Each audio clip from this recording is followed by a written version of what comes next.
There are approximately 251 islands in the world where people are held against their will. Most of them you've never heard of.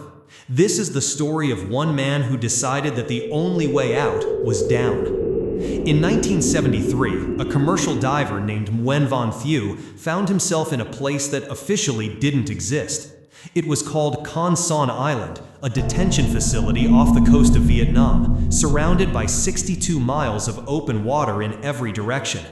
The guards called it paradise. The prisoners called it the place where hope goes to die. Van Thieu wasn't a political prisoner. He wasn't a revolutionary. He was a welder who'd been trained to work underwater, repairing oil rigs in the South China Sea. But in the final days of the war, simply being in the wrong place, knowing the wrong people, speaking to the wrong journalist, that was enough. One morning, he was pulled from his home. 3 days later, he was staring at concrete walls and razor wire, listening to the sound of waves he couldn't see. The thing about being a diver is that you learn to think in 3 dimensions. Most people trying to escape a prison think in 2, over the fence, through the tunnel, past the guards. But Van Thieu understood something the architects of Con Son never considered. The ocean wasn't just a barrier, it was a door. For 8 months he watched. He learned the patterns, the changing of the guard shifts, the fishing boats that passed at dawn, the currents that pulled strongest during the full moon. And he began to prepare his body. Every night in his cell, he practiced holding his breath. 30 seconds, then a minute, then 2. By month 6, he could hold it for nearly 4 minutes. His cellmates thought he was losing his mind. Maybe he was. Or maybe he'd simply decided that drowning in freedom was breathing in captivity. The night he chose was moonless. Wind from the northeast, high tide at 3:17 in the morning. He'd fashioned weights from rocks wrapped in torn fabric, hidden beneath his shirt, not to sink but to control his descent, to stay beneath the searchlights that swept the water's surface every 45 seconds. At 2:58 a.m., during the gap between guard rotations, he slipped through a drainage grate near the kitchen. The water was colder than he remembered, colder than anything he'd felt in 8 months. And for a moment, every instinct told him to surface, to breathe, to choose the certain punishment over the uncertain darkness below. But he didn't. He dove. 15 feet down, the searchlights became distant stars.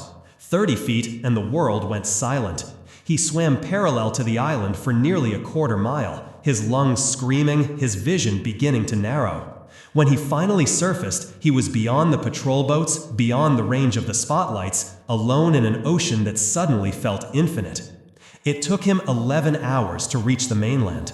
11 hours of swimming through darkness, resting on his back when exhaustion threatened to pull him under, navigating by the position of stars he'd memorized from a book in the prison library.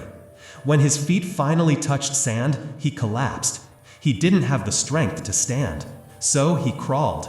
20 feet up the beach, into the cover of palm trees, where he allowed himself, for the first time in 8 months, to close his eyes without wondering if he'd wake up.